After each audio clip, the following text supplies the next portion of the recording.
మనకి కనపడని పోరాటాలు ఆయన పోరాడుతూ మనకి రావాల్సిన ప్రమాదాల్ని ఆయన ఏం చేస్తున్నాడంట, తప్పిస్తున్నాడంట.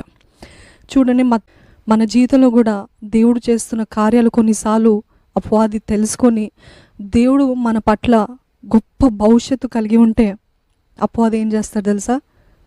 ఆ భవిష్యత్తుని, ఆ మంచి ఉద్దేశాన్ని, ఆయన ప్రణాళికను ఎలాగైనా పాడు చేయాలి, ఎలాగైనా నాశనం చేయాలని ఎన్నో రకాలైన ఆటంకాలు, ఎన్నో రకాలైన పోరాటాలు, ఎంతగానో వేదనలు, శోధనలు మనకి తెచ్చిపెడతాడంట. మీకు ఎప్పుడు కూడా అపవాది విరుద్ధంగా ఉంటాడండి. ఎప్పుడు కూడా ఆటంకపరచాలని ఉంటాడు. ఎప్పుడు ఉన్నాడు అని అంటే అపవాది చేత నుండి, అపవాది చేతిలో నుండి యేసు ప్రభుని తప్పించాలని దేవుడు మౌనంగా ఉన్నాడు. హల్లెలూయా.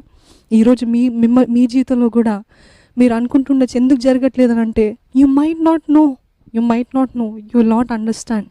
మీకు అర్థం కాకపోవచ్చు, కానీ అపవాది ఆటంకాలు పెడుతున్నాడేమో, అపవాది పోరాడుతున్నాడేమో, అపవాది శోధనలు తెస్తున్నాడేమో, అపవాది మీకు ప్రమాదము తలపెడుతున్నాడేమో, అపవాది మీ కుటుంబంలో విషాదం తేవాలని ప్రయత్నిస్తున్నాడేమో. ట్రాజడీస్, యాక్సిడెంట్స్ అన్నీ అనుకోకూడనివి మీ జీవితంలో రప్పించాలని ప్రయత్నిస్తున్నాడేమో. అందుకని దేవుడు మౌనంగా ఉండి, నువ్వు అక్కడుండు, యు స్టే దేర్, నువ్వు అక్కడే ఉండు, నేను చెప్పేంత వరకు తిరిగి రావద్దు.